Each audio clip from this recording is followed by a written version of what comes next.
Such a beautiful night here in Tennessee. So much on the line. An unexpected pole sitter in A.J. Allmendinger. Plenty of playoff drivers up front. It's Bristol, baby, and it's time to bring the action. Good start, A.J. Allmendinger. Here comes Ty Gibbs. Really promising stuff from the JGR driver in that Monster Energy Camry. Denny Hamlin up high, Blaney down low.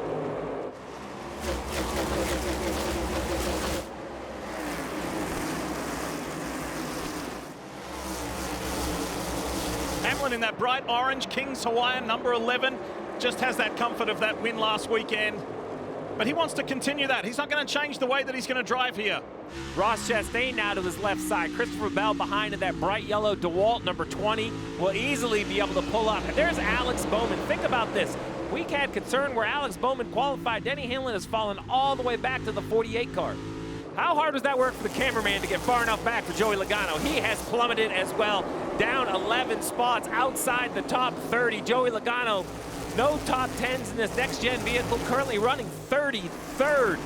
Oh, look how good that 54 is. Oh, a little shot to Allmendinger. Gives AJ a little shove out of the way and says, I'm coming through. Sika sitting in second. And the 54 for Joe Gibbs Racing goes to the lead. Yeah, AJ, I think he has the tire coming apart, right side tires, but I believe I heard on the radio the crew is ready and attention at the wall. Logano trying the best he can to stay on the lead lap. Here comes Ryan Blaney, change of the race leader. That Menards Ford for Team Penske, and he's going to lap his teammate, his championship winning teammate. And after 31 laps, Logano is a lap down. Just a day ago, Marty, they could run 70 laps. Tonight, only 40. It's turned into absolute chaos down here on pit road. Steve Dennis Hamlin said he had a tire issue. Bubba Wallace for 2311 also had a tire issue. And the right rear came off of Bubba Wallace's car, and it absolutely is obliterated. Actually, I believe it's the right front for Bubba Wallace. It is indeed the right front, down to the fabric, Dave. Ty Gibbs was being implored by his spotter to wrap the bottom. Don't know if that could have saved him more on the right side tires, but you can see more cording on Ty Gibbs tires as they come off. Really good run from Austin Cindric here. Cindric's in that precarious position of being in 12th. And have a look at this replay here. Ryan Blaney, watch the 12, and Eric Jones in the 43, the white and green car, making life difficult for Blaney to come through on the inside. He eventually bulldozed his way through. Oh, the 43 didn't want to come get him to his left because he was trying to come to pit road. Blaney was going to come through anyway on the flat. Look at this.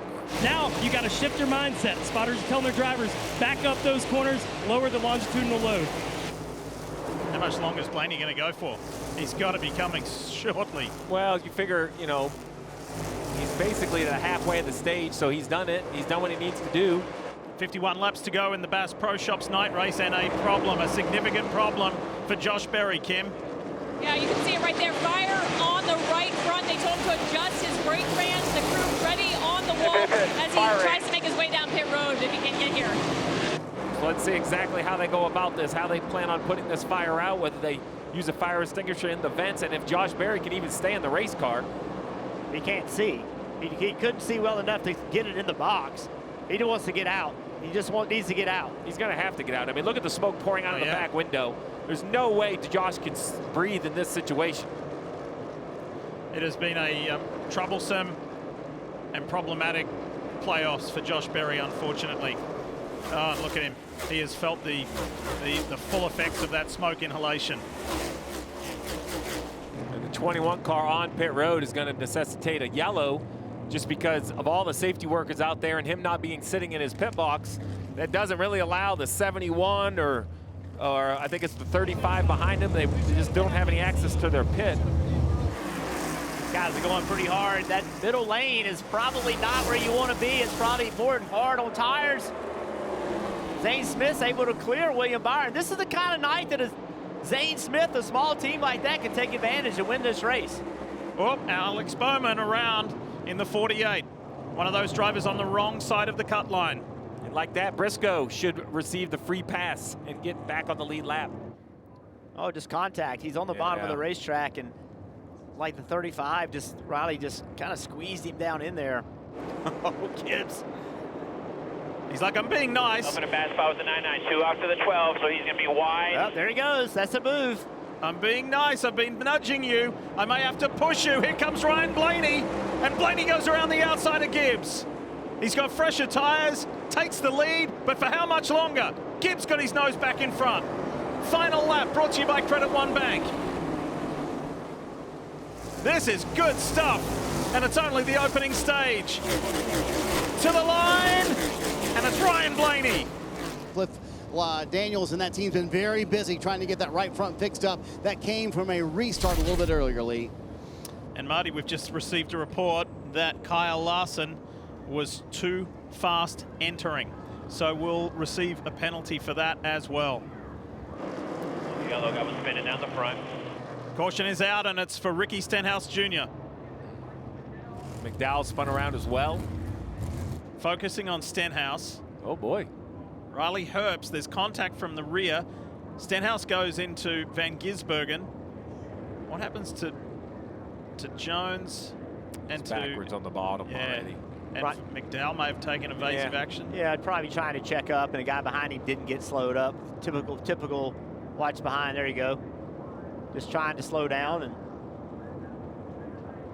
shoved out of the lane and picked up a bunch of rubber on his tires or something. Let's see what happens. Hey, got there. Here he is.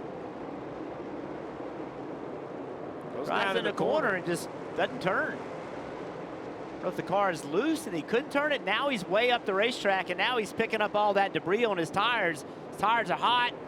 It just builds up on the tires, and now it has no grip. The only way to get grip is you got to get back in the groove and get all that marbles off the tires. But for Ty Gibbs to be out there for now 78 laps in comparison to Blaney's 64-lap run, have a look at what happened to the Toyota driver. Yeah. Busher got on the outside of him. Then Busher got up into all those marbles and lost control and made contact with the wall. Ty Gibbs coming to pit road now. Great onboard. You can have orange one and the red one and orange one. String it to a top here. That's the Southern 500 winner ahead of him in Chase Briscoe. And what you have to do if you're Ty Gibbs, you cannot give the bottom up on corner exit. You have to know that the 77 of Hocevar, the second you give the bottom up, oh, we got to spin, SVG. Van Gisbergen in the Wendy's entry for Trackhouse. You're rolling here, begin. You're rolling. Stay on track. They knew they were in trouble. They just didn't want to put a set of tires on him. Look at Blaney. Blaney on the inside of Alex Bowman. Think about the determination inside the helmet, inside the cockpit of the 54. Monster Energy Toyota. He got denied at stage one. Ty Gibbs wins stage two. Nicely done. Good job, Ty. Well, let's go. We're not in overtime in this race just yet, but we are back to green. And Ty Gibbs, another stellar restart, but he's being pressed by his teammate. Oh, look at that. Briscoe right around the outside. We were singing the praises of Briscoe, how he's methodically worked his way up through the field, and he just flew right around the outside of his teammate. Carson turned left. Teammate on teammate, and there's contact. Gibbs just gave a little nudge to the back of Chase Briscoe. And all they're doing is pushing each other into running harder than they were supposed to be. In the race line. Oh, the spin in the back. Cole Custer.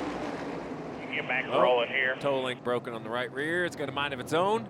Yeah, Bubba Wallace jumped to the outside of the 17. Busher kind of countered with a little bit hard corner. I think he wasn't just ready to concede second. Now they got to continue side by side. Bubba Wallace is in a tough spot right here, beating on the door of the 17.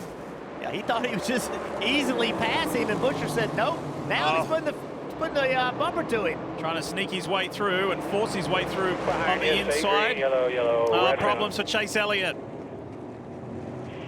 Oh boy. Wow. Let's see what happens. This is the view from Denny Hamlin. Oh boy. Well, there was contact, but I don't know if the 42 hit the 9 first. That's Austin Cindric clear. Looks like the 9 tries to get another look at this. Does he not try to slide in front and then he gets hit? Yeah. Bell on the inside of Busher. Oh, and Gibbs gives it to Busher.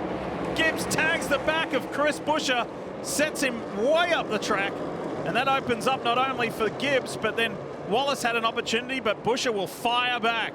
Same thing except corner exit, right? They're trying to get to the bottom. And Gibbs is like, that's my spot. Yep. Hamlin's got them all stacked up. They're going to put him 3 wide. 3 wide and high. Problems for Kyle Larson. And hanging on to it the best that he can, and he can no longer hang on to it. The guy who dominated the last 2 races here. Top right of your screen, you see the 5 very loose into the corner. Hard to tell exactly what happens. Big correction. Unfortunately for Suarez, he's to his outside. Oh, trouble up front. Yep. Oh, and Zane Smith was sideways. Good catch. That allowed Briscoe to skip away a little bit. Hocevar's looking for an opportunity through. And it allowed Bowman to get to the bottom. And Gibbs and Busher are together again. So Zane goes up, Bowman goes up. So 19 just gets loose, slides up the racetrack. 38 goes through. Contact gets it stacked up. Man. Oh, big crash into the wall. Denny Hamlin and William Byron. Was it Byron who lost a wheel? Someone has lost a wheel on the racetrack. The 11 was just on pit road, so I have to believe it was the 11. Yep. Denny Hamlin said, I blew a right front. That's what happened. Then you see the right front gone for Hamlin. Yeah, unfortunately for the 11, I don't think he blew a right front. I think the right front wheel fell. They always say anything can happen at Bristol, and this is the beauty about winning in the playoffs. Denny won last week at Worldwide Technology Raceway, and with this misfortune occurring with AJ Allmendinger and the wall. How much grip they're losing. You know, how fast can they really go if they go hard? He's ready to go. He's ready to go. He's ready to go. Another one.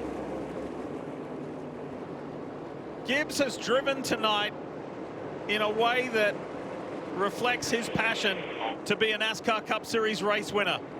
Getting new tires on first gave me advantage. Here comes the 54 as well. Bell using those newer tires, 15-lap fresher tires. He's going to stretch his legs right here, try to get a gap before he's forced to pit. Here comes Briscoe. And Bush in high. Oh! He misses it. Ty Gibbs had to hit the brakes, came back out, got hit from behind. That could be the mistake that cost the 54 the race. That's going to cost him a tremendous amount of time. Damage on the race car in the back. Up the track again, just it's all unraveling for the 54. Oh my goodness, Ty Gibbs just trying to get to pit road with too much speed. I mean, you see how slow the 19's going. Just trying too hard. Wilson saying we're going to have to take the right front tire off in order to put this fire out. Again, they just changed right side tires only. Again, hanging in the balance here. Austin Cindric has done a fantastic job. Oh my goodness, a night that had so many positives for Austin Cindric. That 48 car that's the only one that can hurt him though. 5 points above the cut line. Then that's the difference maker for me. I still think it's a must win for the 48. I think Bowman's in trouble right here. His car, he has not been able to run as many laps as others. He went to push to try to make something happen, and he just does not have the car that can do it. Now the advantage is put on tires now, go out and run as hard as you can for 28. And if everybody else can't make it on tires, you will easily cycle to the lead. Oh, into the wall goes Bubba Wallace. That's going to bring out a yellow, I believe. Caution's out, caution's out. Caution is out. That was a hard slam. Approaching Keselowski. Oh, he got tagged by Custer. Hocevar just stayed out, so there's your answer for him. There comes Heim. And Bowman, there he is, staying on the racetrack. Zane Smith has the inside run. Bell is pushing. Look at that 20. The two youngsters go high, and Bell goes straight through to the lead. Christopher Bell, when it counts most. And Keselowski goes through on the inside. Joe Gibbs Racing has dominated these 2025 playoffs with Chase Briscoe, with Denny Hamlin, and now it's Christopher Bell, who's 1 lap to go, thanks to Credit One Bank, away from victory. But Keselowski's not done with yet. Here comes Brad. Hits him hard. Good, perfect. Stay on Bell it, dude. sustains it, and Bell's gonna drive to victory. How about that? Christopher Bell in Bristol. That was beautiful.